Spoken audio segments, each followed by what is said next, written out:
നമസ്കാരം, പ്ലസിലേക്ക് സ്വാഗതം. ഏതവസ്ഥയിലാണെങ്കിൽ പോലും പാകിസ്ഥാന്റെ വീരവാദത്തിനും വെല്ലുവിളിക്കുമൊന്നും തന്നെ ഒരു കുറവും ഉണ്ടാകില്ല എന്നുള്ളത് ഏവർക്കും അറിയാവുന്നതാണ്. അങ്ങനെ പകൽക്കിനാവ് കണ്ടുകൊണ്ട് മലർപ്പൊടിക്കാരൻ്റെ സ്വപ്നം പോലെയാണ് പാകിസ്ഥാൻ പ്രതിരോധ മന്ത്രി ഖ്വാജ ആസിഫിൻ്റെ ഓരോ പ്രസ്താവനകളും. വെന്റിലേറ്ററിൽ കിടന്നുള്ള വെല്ലുവിളിയായിട്ടാണ് ഇതിനെ ലോകരാജ്യങ്ങൾ, ഇന്ത്യ ഉൾപ്പെടെ നോക്കിക്കാണുന്നത്. കടുത്ത സാമ്പത്തിക പ്രതിസന്ധിയിൽ ബുദ്ധിമുട്ടുമ്പോഴും പാകിസ്ഥാനിൽ നിന്നും വീണ്ടും വിചിത്രമായ അവകാശവാദങ്ങളാണ് പുറത്തു വരുന്നത്. അവരുടെ സ്വന്തം വിമാന കമ്പനിയായിട്ടുള്ള പിയ വിറ്റുതുലയ്ക്കേണ്ട ഒരു സാഹചര്യം ഉണ്ടായിരിക്കുന്നു പാകിസ്ഥാൻ എയർലൈൻസ്. ഇനി തങ്ങൾക്ക് IMFന്റെ സഹായം വേണ്ടെന്ന് പാകിസ്ഥാൻ തുറന്നു പ്രഖ്യാപിക്കുന്നു. ഈ അടുത്തുപോലും അവരുടെ കാലു പിടിച്ച പാകിസ്ഥാൻ ഇപ്പോഴാകട്ടെ അത് വേണ്ടെന്ന് പറയുന്നു.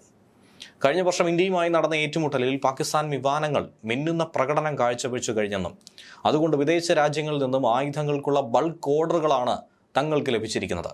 ഓർഡറുകളുടെ ഒരു മഹാപ്രവാഹം തന്നെയാണ് പ്രളയം കണക്ക് എത്തിച്ചേർന്നുകൊണ്ടിരിക്കുന്നുവെന്നാണ് പാക് പ്രതിരോധ മന്ത്രിയുടെ വിചിത്ര അവകാശവാദം. എത്ര വിമാനങ്ങളുണ്ടോ അതിനെയൊക്കെ തന്നെ ഇന്ത്യ കൃത്യമായി ഫലപ്രദമായി തടഞ്ഞതും വെടിവെച്ചിട്ടതും വാർത്തകളിലും തെളിവുകളടക്കം വീഡിയോ ദൃശ്യങ്ങളായും പുറത്തുവിട്ട ഘട്ടത്തിലാണ് ഇത്തരം ഒരു വിചിത്ര അവകാശവാദം ഇറക്കി പാക് ജനതയെ വീണ്ടും വിഡ്ഢികളാക്കുന്നത്. തങ്ങളുടെ ആയുധ വിപണി സജീവമായെന്നും അടുത്ത 6 മാസത്തിനുള്ളിൽ IMFന്റെ സഹായം ഒന്നും തന്നെ ഇല്ലാതെ രാജ്യത്തിന് മുന്നോട്ട് പോകാൻ കഴിയുമെന്നുമാണ് പ്രതിരോധ മന്ത്രിയുടെ അവകാശവാദം. കഴിഞ്ഞ മെയ് മാസത്തിൽ ഇന്ത്യയുമായി നടന്ന ഹ്രസ്വ യുദ്ധ സാഹചര്യത്തിൽ, അതായത് യുദ്ധത്തിലേക്ക് കടന്നിട്ടില്ല എന്നിരുന്നാലും യുദ്ധസമാനമായ സാഹചര്യം ഉടലെടുത്തു. ഓപ്പറേഷൻ സിന്ദൂറിന്റെ അടുത്ത ഘട്ടം പാക് വ്യോമസേന കരുത്ത് തെളിയിച്ചെന്നും അതുകൊണ്ട് ചൈനീസ് നിർമ്മിത JF-17 വിമാനങ്ങൾ വാങ്ങാൻ വേണ്ടി വിവിധ രാജ്യങ്ങൾ ഇതിനോടകം തന്നെ പാകിസ്ഥാന് മുന്നിൽ ക്യൂ നിൽക്കുന്നു എന്നാണ് പ്രതിരോധ മന്ത്രിയുടെ അവകാശവാദം.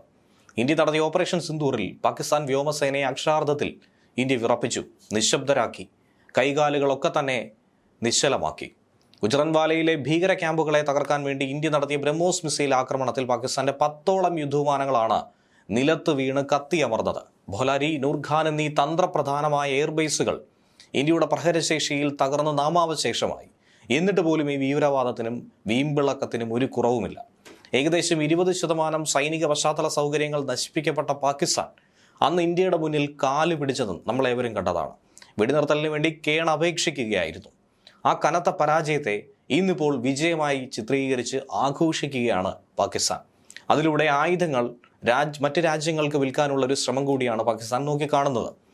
പാകിസ്ഥാൻ സ്വന്തമായി നിർമ്മിച്ചു എന്ന് അവകാശപ്പെടുന്ന JF-17 തണ്ടർ വിമാനങ്ങളുടെ യാഥാർത്ഥ്യം ഇതൊന്നും തന്നെയല്ല.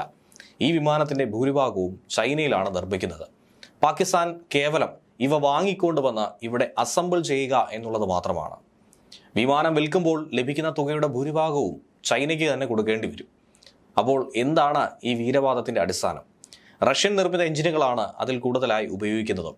അതായത് $300 ബില്യൺ കടബാധ്യതയുള്ള പാകിസ്ഥാൻ ചൈനയുമായി പങ്കുവയ്ക്കുന്ന ലാഭവിഹിതം കൊണ്ട് ഈ കടം എങ്ങനെ വീട്ടും? ഇതൊക്കെ തന്നെ പമ്പര വിഡ്ഢികളുടെ ജൽപ്പനങ്ങളല്ലേ എന്ന് പലരും ചോദിക്കുന്നു. ഇതിനോടൊപ്പം തന്നെ പാകിസ്ഥാൻ സാമ്പത്തികമായി പാപ്പരായി എന്ന് പാക് സാമ്പത്തിക വിദഗ്ധൻ ഖൈസർ ബംഗാളി മുന്നറിയിപ്പ് നൽകിയിരുന്നു. ചൈനയോ സൗദി അറേബ്യയോ കനിഞ്ഞാൽ മാത്രമേ പാകിസ്ഥാൻ മുന്നോട്ട് പോകൂ. അതായത് ഈ രാജ്യങ്ങൾ കനിഞ്ഞാൽ മാത്രം പ്രവർത്തിക്കുന്ന ഒരു വെന്റിലേറ്ററായി പാകിസ്ഥാന്റെ സമ്പദ് മാറിയെന്ന് അദ്ദേഹം പരിഹസിച്ചിരുന്നു.